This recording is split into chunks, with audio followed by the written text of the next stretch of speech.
Evangelio según Mateo capítulo 21, verso del 1 al 11. Dice así: cuando se acercaron a Jerusalén y vinieron a Betfagé, al monte de los olivos, Jesús envió 2 discípulos, diciéndole: id a la aldea que está enfrente de vosotros, y luego hallaréis una asna atada y un pollino con ella, desatadla y traédmelos. Y si alguien os dijera algo, decid: el Señor lo necesita, y luego los enviará. Y todo esto aconteció para que se cumpliese lo dicho por el profeta, cuando dijo: decid a la hija de Sión, he aquí tu rey viene a ti, manso y sentado sobre un asna, sobre un pollino, hijo de animal de carga. Y los discípulos fueron e hicieron como Jesús les mandó, y trajeron el asna y el pollino y le pusieron sobre ellos sus mantos, y él se sentó encima. Y la multitud, que era muy numerosa, tendía sus mantos en el camino, y otros cortaban ramas de los árboles y las tendían en el camino. Y la gente que iba delante y la que iba detrás aclamaba diciendo: Hosanna al Hijo de David, bendito el que viene en el nombre del Señor, Hosanna en las alturas. Cuando entró él en Jerusalén, toda la ciudad se conmovió diciendo: ¿quién es este? Y la gente decía: este es Jesús, el profeta de Nazaret de Galilea. Vamos a orar. Padre bendito, en esta mañana te alabamos y te damos gracias, Señor. Infinitas gracias por tu misericordia, por permitirnos estar aquí exponiendo tu palabra, Señor. Derrama tu bendición sobre todos mis hermanos y hermanas. Que tu presencia, que el Espíritu Santo more en ellos, que nos guíe en la comprensión y en la obediencia de tu palabra, Señor. Pon atentos nuestras mentes y corazones para recibir tu enseñanza en esta mañana, y bendícenos en tu nombre, Jesús. Así oramos en el nombre de Jesús. Amén y amén y amén. Mire, una de las cosas que nos sucede a diario en la vida es cómo percibimos a la gente que está a nuestro alrededor. Cómo percibimos por ejemplo, a nuestros superiores, al manager, cómo percibimos a nuestros compañeros de trabajo, cómo percibimos a los amigos y vecinos. Nosotros nos formamos una opinión de las personas de acuerdo a la percepción que nosotros tenemos de ellos. O sea que percibimos en ellos sus cualidades, algún elemento de su personalidad que resalta, algo que lo marca, algo que lo distingue, algo que le da una personalidad única y diferente entre todos los demás seres humanos. También vemos, cuando los conocemos más a fondo, cómo ellos reaccionan ante diferentes situaciones, cómo reaccionan ante la crisis. Yo siempre digo que para conocer mejor a una persona, usted tiene que saber cómo reacciona cuando vienen los problemas difíciles.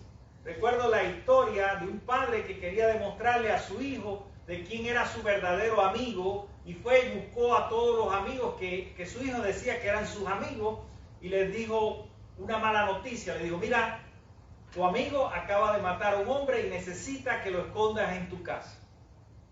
Y enseguida uno de esos que decía ser su amigo dijo: no, me puedo buscar un problema con la policía. Así sucesivamente le fue diciendo, hasta que se apareció en la casa uno que sí era su amigo y le dijo: mira, yo sé lo que ha pasado, pero quiero decirte en esta hora que puedes venir a mi casa y allí yo te voy a refugiar. Es una historia para ilustrarnos de que no siempre lo que esperamos de la persona es lo que recibimos. ¿Cuántas veces nosotros nos hemos decepcionado? Porque tenemos una expectativa sobre alguien o sobre algo. ¿Cuántas veces usted se ha decepcionado sobre un líder, un político o hasta un pastor? ¿Cuántas veces ha sucedido eso? Usted tiene una imagen conformada en torno a esa persona, usted ha visto cierto elemento de su personalidad, pero llega un momento de crisis, una situación dada, y ahí salen a relucir quizás algún defecto o algo que a usted no le parece bien. Estamos celebrando la Semana Santa. ¿Por qué cuento todo esto de las percepciones? Porque si usted lee la lectura se da cuenta que hay diferentes grupos de personas que están aclamando a Jesús. En torno a Jesús, no solo que hay discípulos, también hay personas que no creen en Él, que no creen que Él es el Mesías. También hay personas en ese grupo que está celebrando la entrada triunfal de Jesús, que están buscando algún fallo. Que este Jesús que está haciendo milagros, que está ganando en popularidad, no es el Jesús que me conviene. Vamos a analizar un poco de esto, porque lo que sí es preocupante es que nos pasa en la vida. Déjeme decirle que nos pasa muy a menudo. Nos pasa en la vida que un día alabamos a una persona y otro día lo maldecimos. ¿No le ha pasado eso? Hay veces usted alaba a una persona, la quiere, te amo, te adoro, y llegado un problema, esa persona ya no es lo que tú imaginabas, te ha decepcionado, quizás te haya herido tanto, que te conformas a otra opinión y que la transformas de ser esa persona bendecida en una persona que te ha traído toda clase de males.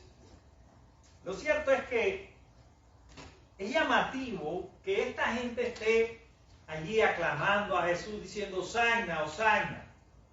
O sea, están celebrando una entrada triunfal, una entrada victoriosa. Eso ocurre el domingo. Pero al domingo siguiente, al sábado, al viernes siguiente, Jesús es crucificado. Toda esa gente que está allí, probablemente muchos de ellos, están ahora gritando, crucifícale, crucifícale. ¿Cómo puedes cambiar de opinión en tan solo 5 días? Aquel hombre que ha hecho milagros, que ha sanado enfermos, que ha hecho enseñanzas maravillosas, ¿cómo es posible que ahora la percepción que tengan de él sea totalmente diferente? ¿Cómo es posible que ahora lo condenen a morir de la manera más cruel, en una cruz? Una muerte que solo estaba reservada para las personas más horrendas, para los terroristas, podríamos decir hoy. ¿Cómo es posible que este buen hombre,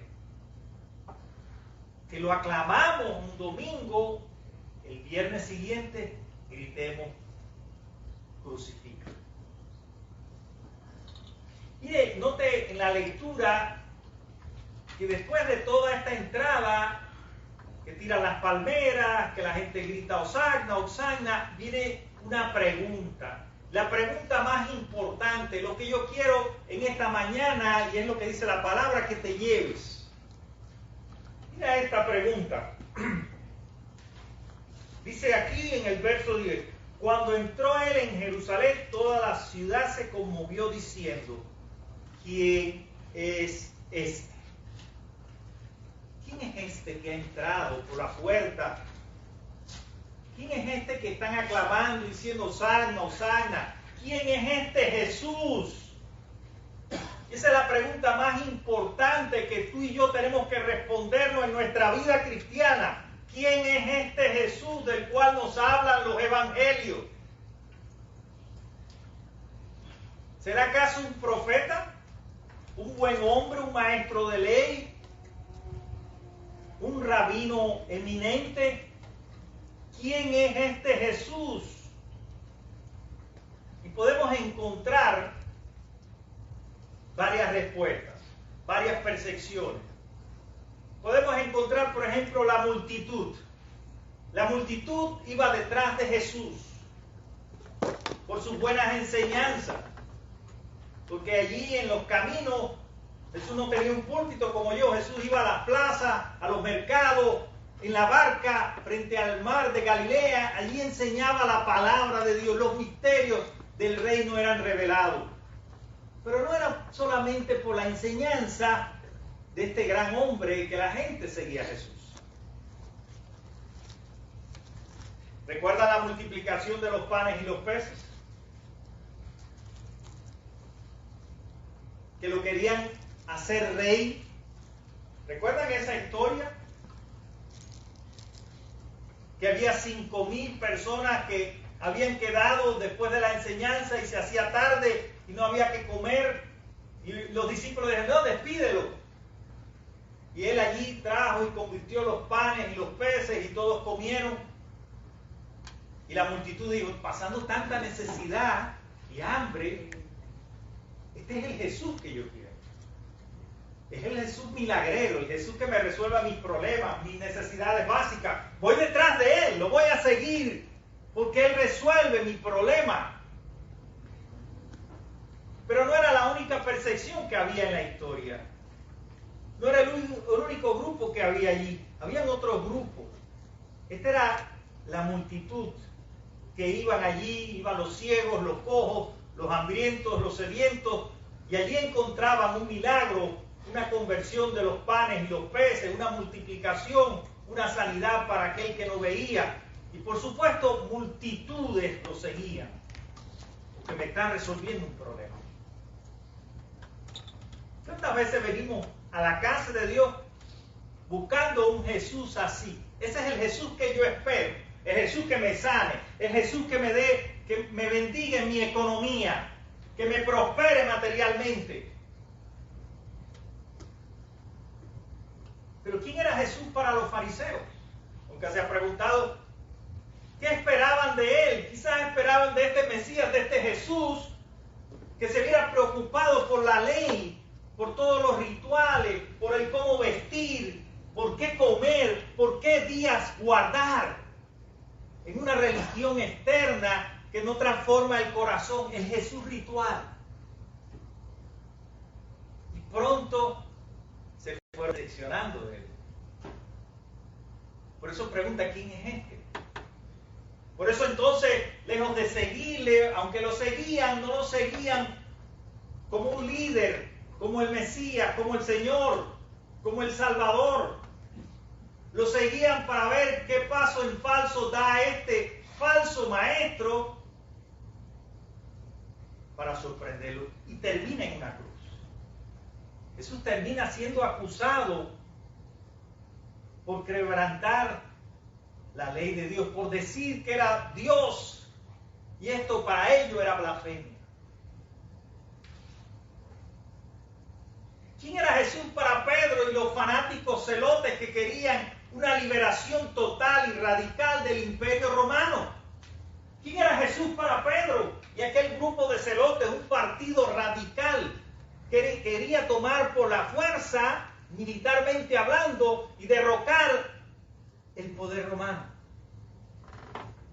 No importara lo que costara, los celotes querían que Roma no pusiera más sus pies sobre aquella tierra.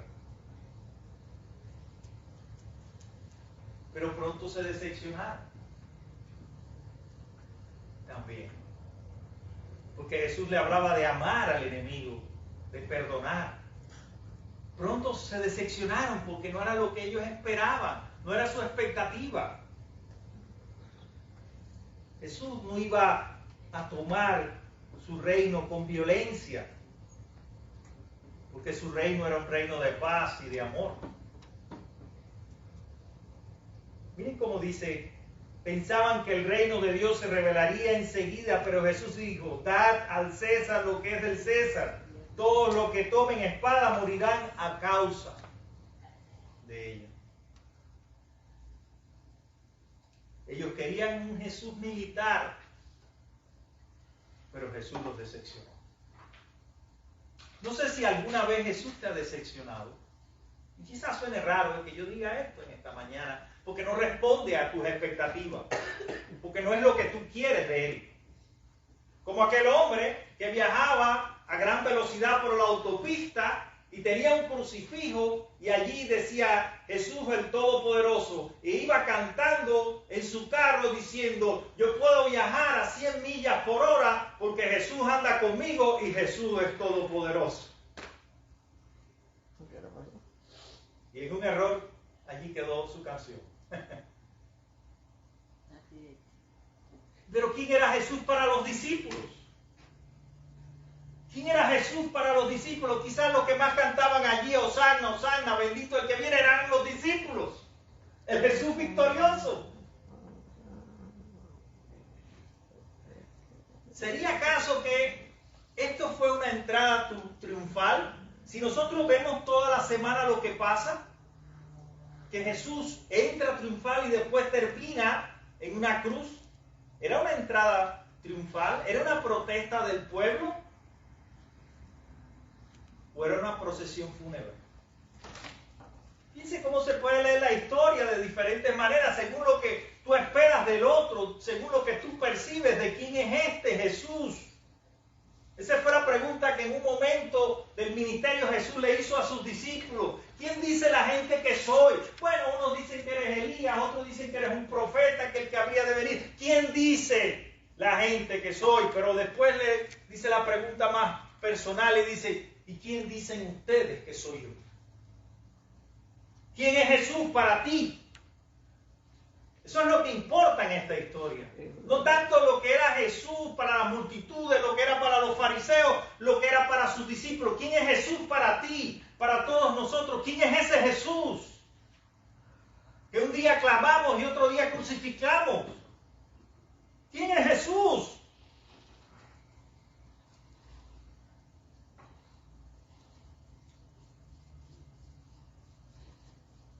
Por eso Jesús le dice, ¿y vosotros quién decís que soy yo?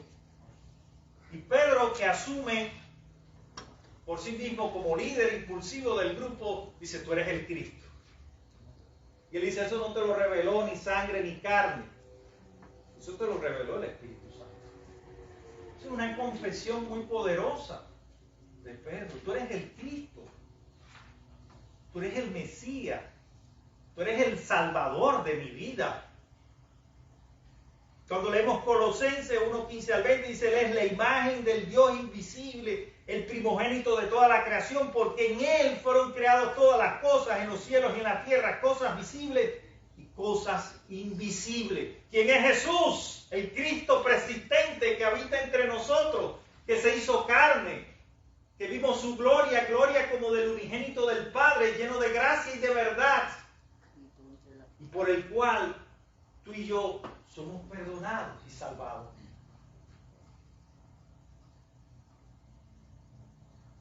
O como dice el escritor de Hebreos, Dios, habiendo hablado en otro tiempo a los padres por los profetas en muchos momentos y de diversas maneras, al final de estos días nos ha hablado por su Hijo, a quien nombró heredero de todas las cosas, por quien también hizo los mundos.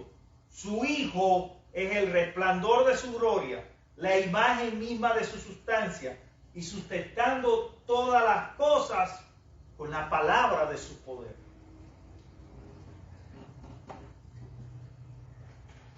¿Quién era Jesús para los cuáqueros? Sino aquella luz verdadera que alumbra a todo hombre. ¿Se da cuenta que cada iglesia, cada denominación tiene una idea, una imagen de Jesús? El Jesús victorioso, el Jesús triunfante, el Jesús que nunca pierde una batalla, pero que en un momento termina en una cruz. ¿Cómo entender este misterio? De que un Dios habita entre nosotros, se hace humanidad, come, bebe, comparte las miserias humanas, pero un día toda esa gente que debía seguirlo grita, crucifícalo, crucifícalo. Porque no era el Jesús que ellos esperaban. No era el Jesús de su conveniencia. Como aquel joven que quería tener a Jesús en una botella para sacarlo cuando le hiciera falta. A veces estamos buscando a Jesús de esa manera. Cuando lo necesito voy a la iglesia y busco de Jesús. Cuando me resuelve un problema voy y busco de Jesús.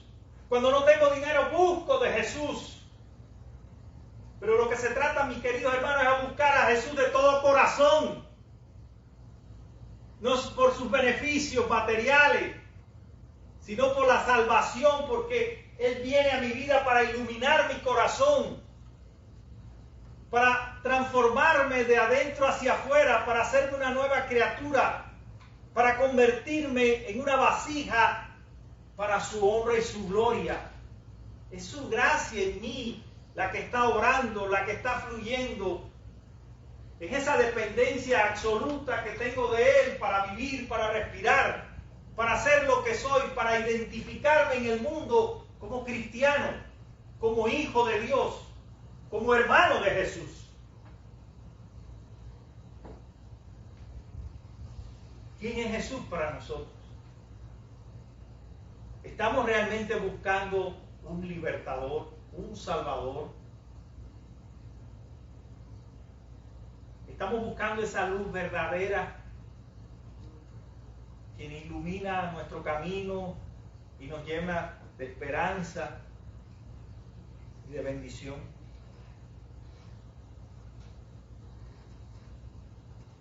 Juan 3:16 dice algo muy importante para entender el significado de la entrada triunfal y de quién es este que la gente aclama. ¿Quién es este Jesús?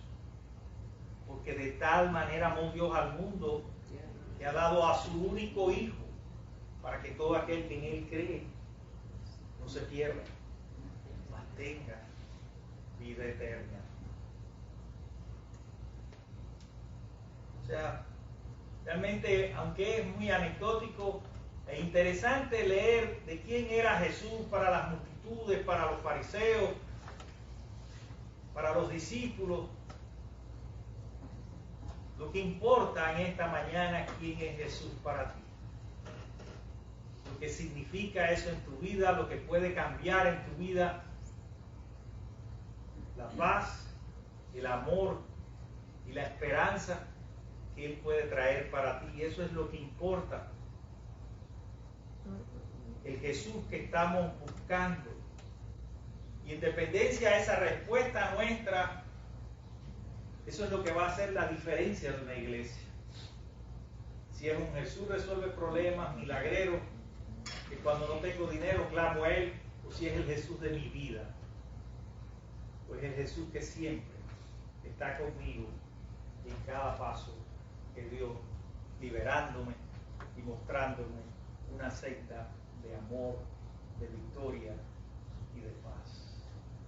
Que nos quedemos con el Jesús real y que produzca un impacto transformador en nuestra vida, de tal manera que lo podamos celebrar siempre como Señor y Rey de nuestros corazones. Que Dios los bendiga en esta mañana. Amén y amén. Vamos a orar. Padre de amor, te alabo y te doy gracias por la venida de Jesús a la tierra. Gracias, Señor, por Jesús.